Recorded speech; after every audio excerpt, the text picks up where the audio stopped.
You need to stop being selfish, my mom snapped. He was never right for you anyway. I stood there, barely breathing, watching the man I loved slip a ring onto my sister's finger. They told me it was for the best. Years later, when I walked into that gala, hand in hand with my husband, they turned pale. Because it was him. I still remember the way Ethan squeezed my hand under the dinner table. It was supposed to be a good night, the night he officially met my family. I had on my favorite navy dress. He wore a button-down he'd ironed himself, even though he hated ironing. We were nervous, but excited. After dating for over a year, this was the next step. Just be yourself, I whispered as we parked in front of my parents' house. He smiled. Unless your mom hates myself, in which case I'm totally available to be someone else. I laughed. At the time, I thought that was just a joke. I didn't know how close to the truth it was. The evening started off polite. My mom, Lorraine, opened the door and gave me a half hug, then turned to Ethan with a stiff smile. "So, this is the famous Ethan," she said. "Nice to finally meet you, Mrs. Langston," he replied, extending his hand. She shook it, briefly, and then immediately turned away. "Dinner's ready. That was Lorraine for you," always skipping pleasantries if they didn't serve a purpose. Inside, the table was perfectly set. My dad nodded from the head of the table. Allison, my younger sister, was already seated, sipping a glass of red wine like she belonged at a country club. "Ethan, right?" she asked, flashing a grin. "Wow, Maya undersold you." I raised an eyebrow. "Allie." "What?" she said, all innocent. "I'm just saying you're handsome. Is that illegal now?" Ethan chuckled awkwardly. I brushed it off. Dinner was fine, until it wasn't. My mom asked Ethan where he worked. He explained he was a software architect for a mid-sized firm downtown. "So you don't have your own company?" she asked, tilting her head. "Not yet," Ethan said, still smiling. "But I've been working on a startup idea." "Ah," she interrupted. "One of those people. Dreamers." The table went quiet. "I think it's inspiring," I said, trying to lighten the mood. "He's already helped 2 companies grow." Yes, she said, waving her hand. "But stability matters, Maya. You need someone who knows how to plan for the long term." "Mom, Ethan's great at..." "He didn't bring a bottle of wine," she added. "It's polite, you know, especially the first time you're meeting someone's family." Ethan shifted in his seat. "I'm so sorry. I didn't realize that was expected. I brought dessert, though." "Store-bought cookies," she muttered, under her breath. That's when I started to feel it. That weird, tight sensation in my chest. Like the room had shrunk and the air was thicker than usual. After dinner, Ethan helped me bring dishes to the kitchen. My mom followed, drying plates a little too forcefully. "You seem tense," she said to me, not even pretending to whisper. "I'm fine," I replied. "Look," she said, turning to Ethan. "You seem like a nice enough guy, but Maya needs someone who's more grounded, more secure." "Lorraine," I said, stunned. "Are you serious right now?" "I'm just being honest," she snapped. "It's not personal. I'm thinking of your future." Ethan said nothing, just stood there with that tight smile he wore when he was trying not to say something he'd regret. On the drive home, we were both quiet. "She doesn't like me," he finally said, eyes on the road. "She doesn't know you," I said. "She does this. She's always done this." He nodded, jaw clenched. "She doesn't think I'm good enough." I reached over and touched his arm. "She's wrong." He smiled faintly but didn't say anything. That night, as I lay in bed, I tried to convince myself it was just a rough start. That with time, she'd come around. that Allison's flirty comments were just her being her usual teasing self. But in my gut, I felt it. Something had shifted that night, and I didn't know it yet. But the next time Ethan sat at that dinner table, it wouldn't be for me. It started small, a glance here, a joke there, a little too much laughter between Allison and Ethan.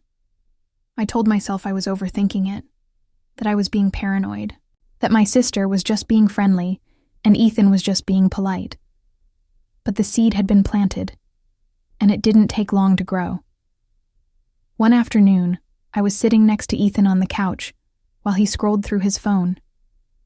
I glanced over and saw her name, Allison. "Oh," I said casually. "You guys texting now?" He looked surprised. "Yeah, just random stuff. She sent me a meme about terrible in-laws. Figured it was about your mom." I forced a laugh. "Right, that's funny." He didn't notice the tightness in my voice, or maybe he did and didn't want to deal with it. Later that week, I came home from work and saw a familiar pair of heels by the door. Allison. In my apartment, I walked in to find her and Ethan on the balcony, laughing over iced tea like they were on some kind of casual first date. "Hey," I said, trying to sound upbeat. "Oh, hi," Allison beamed. "I was just in the area and thought I'd drop by. Ethan said I could hang while you were at work." I glanced at him. He shrugged. She had an interview nearby and needed to kill time. Allison grinned. "Don't worry, sis. I didn't steal your man. Yet." She said it like a joke, but it didn't feel like one. The weirdness escalated fast. My mom started making comments more often, subtle but pointed. "You know, Ethan and Allison have more in common than you realize," she said once over lunch. I raised an eyebrow. "Like what?" "They both care about appearances, about upward mobility, about success." I put my fork down. "So, I don't?" "I'm just saying," she replied, sipping her tea. "Sometimes you fall for people who aren't right for you, and someone else can see them more clearly." I didn't answer. I didn't trust myself to. A week later, I walked into the family living room to find Allison showing Ethan old photo albums. "Our trip to Cabo when I was 17, she said. "Remember that bikini I wore, Mom?" My mom laughed. "How could I forget?" That lifeguard wouldn't stop staring. Ethan smiled politely, flipping the page. I just stood there, invisible, uninvited. That night, Ethan and I sat on the couch in silence. He was scrolling through his phone again, probably texting her. "Can I ask you something?" I said quietly. He looked up. "Sure." "Are you attracted to my sister?" He blinked. "What?" "No. Why would you even ask that?" "I don't know," I lied. "Just feels like you two are close." "She's your sister," he said. "She's trying to get to know me." "And my mom? What about her?" "She hates you." He shrugged. "She's protective. That's not a crime." I stared at him, heart pounding. "Just be honest with me, Ethan. Please, if something's changing, I deserve to know." He paused, looked at me, then leaned over and kissed my forehead. "I love you," he said. "Okay? Let's not let them get in our heads." But they already had. The next week, Ethan skipped dinner with my friends because something came up. Later, I found out Allison had asked him to come look at a used car she was thinking of buying. He didn't even mention it. My friends started asking questions. "Is everything okay between you two? He used to look at you like you were his entire world." I didn't know how to answer, because I was still holding on to that world, even as it quietly slipped away. One evening, I went to my parents' house early for a family dinner. I walked in through the side door and paused when I heard voices from the kitchen. "She's always been difficult," my mom was saying. "It's not your fault." "I just don't want to hurt her," Ethan replied, voice low. "You're not," my mom said. "You're just being honest with yourself." I backed away before they saw me. Dinner that night was unbearable. Allison passed Ethan the mashed potatoes like they were sharing some private joke. My mom asked Ethan if he'd looked at any new job offers lately. "Real ones." My dad stayed quiet, as usual. I kept smiling, kept pretending. But inside, I felt it. I was being erased. Quietly, deliberately. 3 days before our anniversary, Ethan told me he needed space. We were standing in my apartment kitchen. I had just taken lasagna out of the oven, his favorite. I even used extra garlic the way he liked it, but he wouldn't sit down. "Maya," he said softly, eyes not meeting mine. "I think we need a break." I blinked. "What?" I don't know. I feel like we've been drifting." "No," I said too quickly. "You've been drifting. I've been here the whole time, trying to keep us together." He looked down. "I'm sorry." "Is this about Allison?" His head shot up. "What? No. Why would you even—" "Because she's been in everything. Our dinners, our conversations, our space. And you let her in." "It's not like that." I stared at him. "You're leaving me," I whispered. "A week after she cried to you about being so alone lately, you're leaving me." He didn't respond, which said everything. I didn't go to work for 3 days. I stayed under the covers, lights off, my phone on silent. I cried until I couldn't feel anything anymore. My best friend Zoe came over on the 3rd day. She sat on the edge of my bed and ran her hand through my hair. "You didn't lose him, Maya," she said. "He just wasn't brave enough to fight. For you." I nodded numbly. But deep down I knew it wasn't just Ethan. It was Allison, and it was my mother. 2 weeks later, I got a phone call. It was Zoe. "Don't check Instagram," she said, breathless. "Just don't." "What happened?" "I'm sending you a screenshot." When the photo came through, my chest collapsed in on itself. It was a picture of Allison, in a cream-colored dress, standing in front of a vineyard. Ethan stood beside her, holding her waist. She was flashing a diamond ring. She said, "Yes, can't wait to marry my best friend." The caption made my stomach turn. Best friend. I sat there in silence. My ears were ringing, my hands shaking. I didn't even cry. Just sat there, frozen, like my soul had been put on mute. That night, I called my mom. Because some part of me, the part that still craved fairness, needed to hear her say it was. "Wrong," she picked up on the second ring. "Did you know?" I asked. No greeting, no hesitation. She was silent for a beat. Then, "Allison told me yesterday." "Don't lie to me." More silence. "I didn't think it would help to tell you," she said finally. "You're emotional. You always take things personally. They got engaged behind my back. And you're defending them?" "I'm not defending anyone," she said coolly. "I'm saying maybe this was meant to happen. Maybe you and Ethan weren't a fit after all." I nearly dropped the phone. "You're okay with this? Your daughter stealing her sister's boyfriend?" "She didn't steal him," she snapped. "She saw an opportunity. Maybe she's just better at—" I hung up. I couldn't listen to one more word. 2 days later, I got a letter in the mail. Not an invitation. A notice. Lorraine had written it like it was some corporate announcement. Given the emotional history, We feel it would be better for everyone if you did not attend the wedding. It's important that Allison have her day without unnecessary conflict. We trust you understand. No signature. No warmth. Just, you're not wanted. Zoe tried to talk me into crashing it. I swear, Maya. We show up in a red dress, sunglasses, own the room.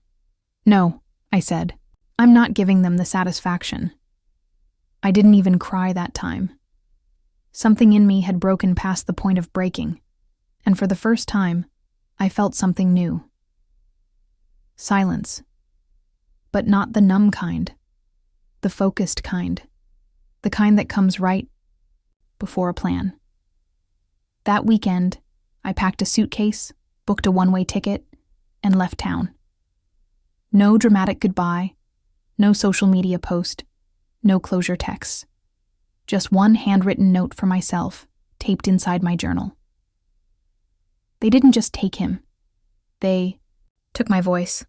And now, I'm taking it back. I didn't tell anyone where I went. I just left. I sublet a tiny studio apartment in a city where no one knew my name. It had creaky floors, mismatched tiles, and windows that faced an alley instead of the sun. But it was mine. No framed pictures, no shared closets, no echoes of Ethan's laugh or my mom's judgment. Just silence and space to breathe. The first few weeks, I floated through the days like a ghost. Coffee in the mornings, freelance design gigs in the afternoons, numbness in the evenings. Zoe called every night. Are you eating? Yes. Sleeping? Trying. Want to come home? No, I couldn't go back. Not yet. Maybe not ever. One day at the local bookstore, I bumped into a man while reaching for the same copy of Invisible Cities. He smiled, pulled his hand back. Ladies first, I shook my head. You touched it first. No, you did. We stood there like two awkward teenagers, pretending a $5 paperback was an Olympic torch. He laughed first, and that laugh, it didn't hurt to hear. His name was Liam. He taught architecture at the university. Quiet, observant, kind in that rare, unshowy way that feels more like strength than softness. He didn't know about Ethan, or Allison, or Lorraine, and I didn't tell him. Not at first. I wanted to know what it felt like to just be someone, instead of someone's ex, someone's daughter, someone's afterthought. The first time we had dinner, it was tacos from a street truck eaten on a park bench. I like this, I said, halfway through a spicy carnitas. What, cheap food? No, I laughed, not feeling like I have to perform. Liam tilted his head. You've been performing for a while. I looked out at the dark trees. Most of my life. He didn't press. He just nodded. Well, take a bow. You're done now. Over the months, the world grew color again, not in fireworks, but in quiet little flares, laughing during dishwashing, having a man actually ask how my day was, and listen, waking up without dread in my stomach. Zoe visited in the spring. She hugged me hard and stepped back. You look lighter. I feel lighter, I said, and I meant it. I still didn't talk to my family, not even Allison. They never reached out, not a text, not a birthday call, nothing. I found out through Zoe that the wedding happened. Vineyard, white dress, golden hour photos. Lorraine looked like she was walking her eldest down the aisle. Allison beamed like a woman who got away with it. But I didn't cry, because by then, I'd stopped caring about what they took. I'd started seeing what I was building instead. One night, I finally told Liam the story. We were sitting on the rooftop of my building, sharing a bottle of cheap wine and watching planes slice across the sky. I didn't plan to say anything, but something about the way he looked at me, not like I was fragile, but like I was real, made me want to give him the truth. It's kind of a long story, I said. I like long stories, he replied, especially the ones that end well. So I told him everything, not all at once, but in pieces. The dinner, the whispers, the wedding I wasn't invited to. He didn't interrupt, didn't offer pity. When I finished, he said only one thing. They lost someone irreplaceable, but you didn't. I swallowed hard. Didn't what? Lose yourself. And in that moment, I realized something. I had spent so long being angry at what they took, I hadn't noticed what I'd found. Peace, stability, my voice, and someone who saw all of it. Liam proposed on a Tuesday morning. No candles, no violinist. Just coffee in our hands, and the sunrise lighting up his face. He slipped the ring box across the table between bites of toast. You don't have to say yes right now, he said, voice calm. But I hope you will. I didn't wait. I said yes, with a laugh in my throat and tears in my eyes. Because for the first time in my life, love didn't feel like a negotiation. We decided to keep it small.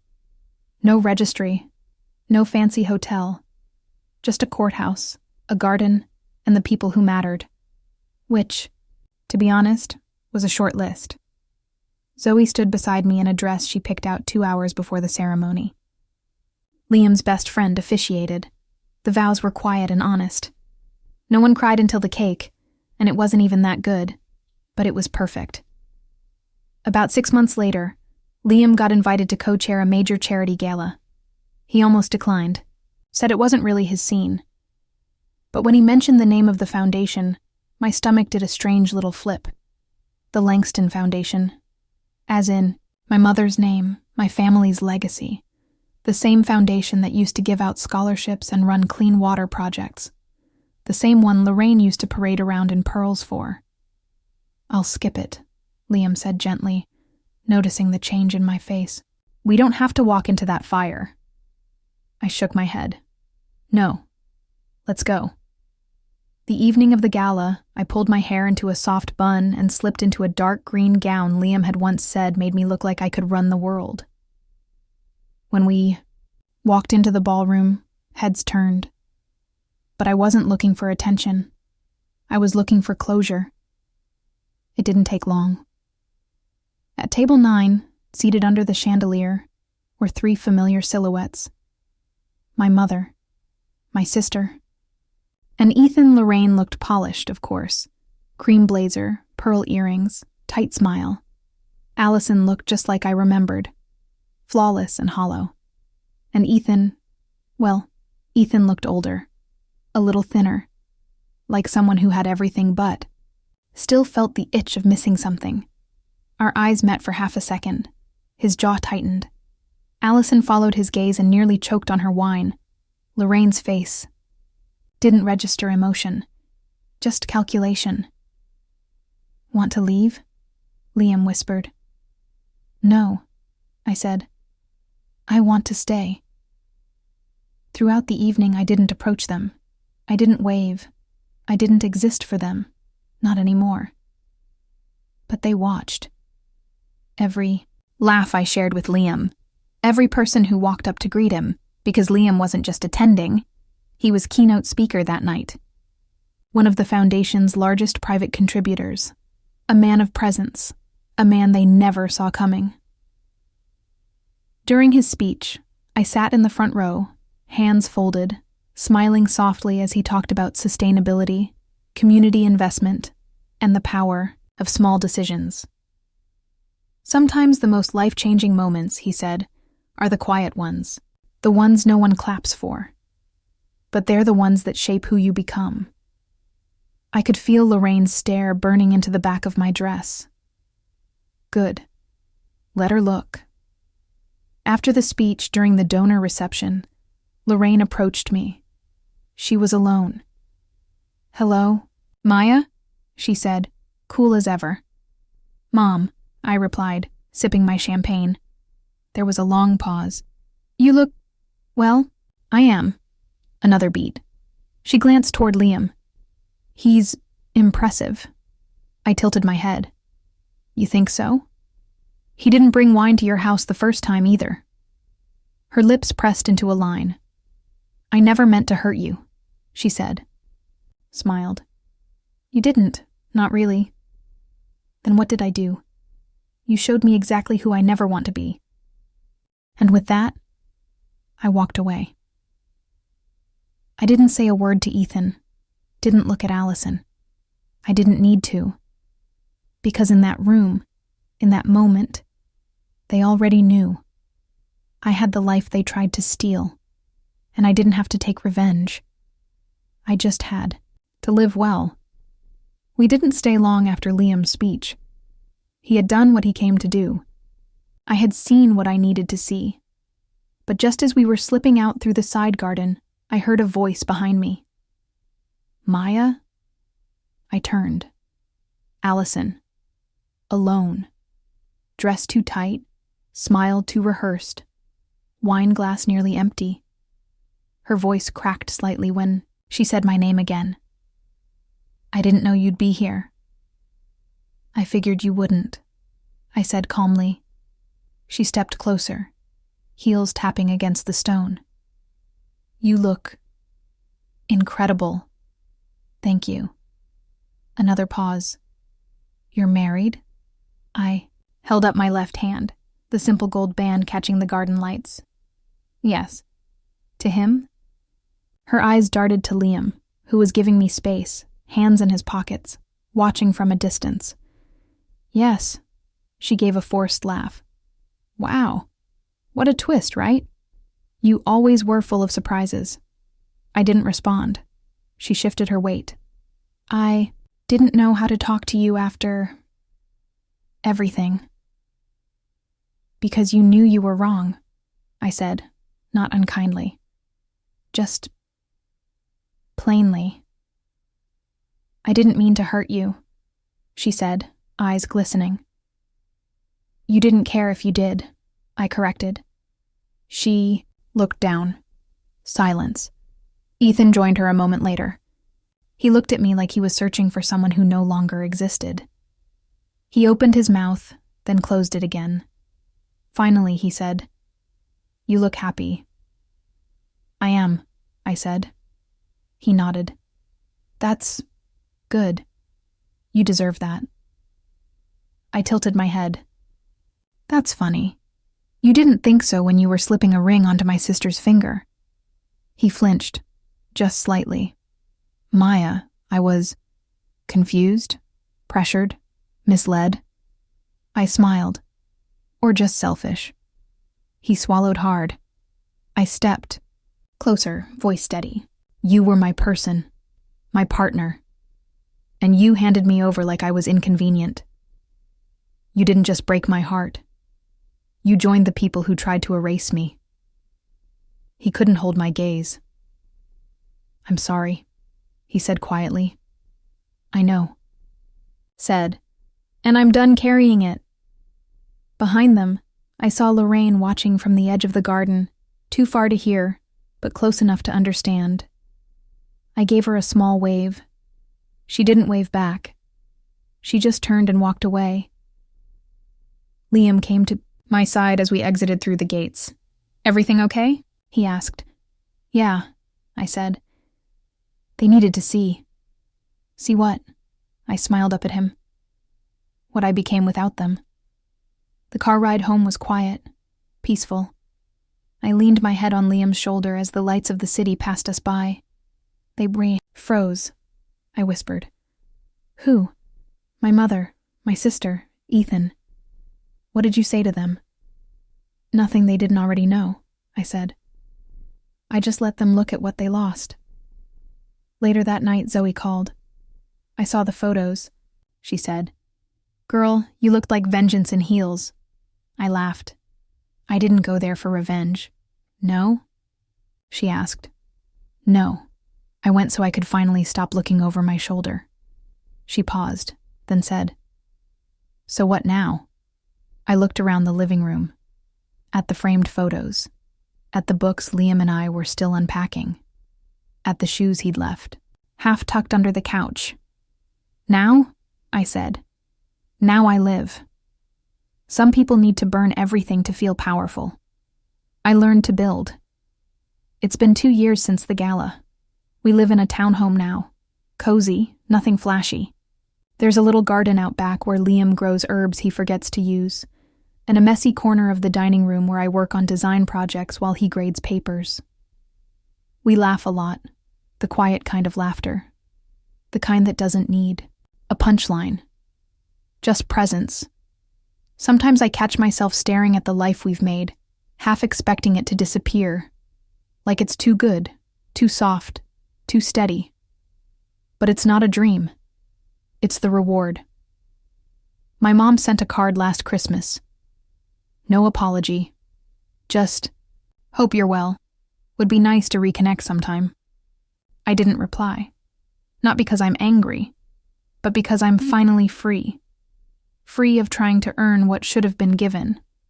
Respect, loyalty, love without strings. Allison and Ethan are still together. At least that's what Zoe says. She sees them around town sometimes, smiling for the world like nothing ever happened. And maybe for them, nothing did. But I wonder, do they ever talk about that night at the gala? About the look in my eyes, the ring on my hand, the man beside me? Do they wonder how they got everything they wanted and still ended up with nothing that matters? I don't wish them pain. I just wish they'd never been the reason I doubted my worth. But maybe I needed that. Not the betrayal, but the breaking. Because it's what forced me to become someone who doesn't beg to be chosen. Someone who chooses herself. Liam once asked me if I'd go back and change anything. I thought about it for a long time. Then I said, no. He looked surprised. You wouldn't stop it from happening. I'd stop me from believing it was my fault. But the rest? I shook my head. I wouldn't have found this version of me without it. This version of me doesn't chase people. She doesn't shrink to be digestible. She doesn't walk into rooms looking for permission. She walks in knowing she belongs.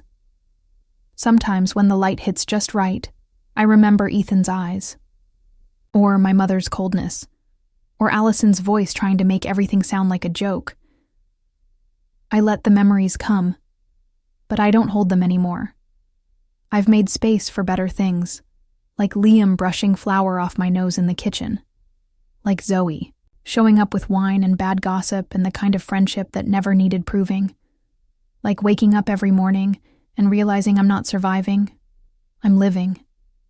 And if I ever see them again, my mother, my sister, the boy who once broke my heart, I won't flinch. I won't run. I won't even need to speak, because the truth is, they chose each other, and I chose peace.